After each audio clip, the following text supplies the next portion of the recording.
हम जब छोटे थे तो हमको लगता था सबसे बड़ी तो ये धरती है, जहां तक जाओ खेलते खेलते थक जाए लेकिन ये धरती खत्म नहीं होती।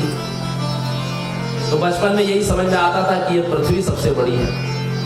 फिर जब 8वीं क्लास में गए तो भूगोल फिर एक ग्लोब देखा हमने, तो उसमें पता चला कि अरे ये धरती को, हमारे भारतवर्ष को समुद्र ने 3 ओर से घेर के रखा है, धरती के चारों ओर जल है। पहले समझ में आता था कि पृथ्वी तावदीयम महस्सु महती तद्वेष्टनम वारिधि, उसको समुद्र, इस पृथ्वी जो इतनी विशाल है उसको समुद्र ने घेर करके रखा है, अर्थात पृथ्वी से बड़ा जो है वो समुद्र देवता है, समुद्र है। पृथ्वी तावदीयम महस्सु महती तद्वेष्टनम वारिधि। फिर थोड़े बड़े हुए जब कथा में गए तो पता चला कि अगस्त ऋषि ने एक गिलहरी के शिकायत करने पर समुद्र को 3 अंजुलि में पी लिया था। पीतौसो कलशोद भवेन मुनिना।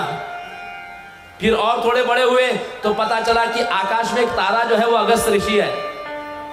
मतलब जिस अगस्त ऋषि ने 3 अंजुलि में इस समुद्र को पान कर लिया वो तो आकाश में एक तारे की भांति रहते हैं। तो समुद्र से बड़े अगस्त ऋषि, और अगस्त ऋषि से बड़ा कौन? आकाश, जहां पर एक जुगनू की भांति तद्व्योम्नि खद्योतवत् पीतौसो कलशोद भवेन मुनिना तद्व्योम्नि खद्योतवत्। फिर जब और भागवत कथा पढ़ने लगे तब पता चला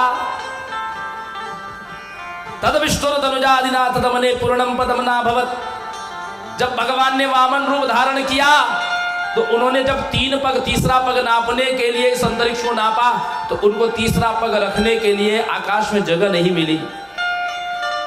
तद विष्णुर तनुजादिना तदमने पूर्णम पदमना भवत।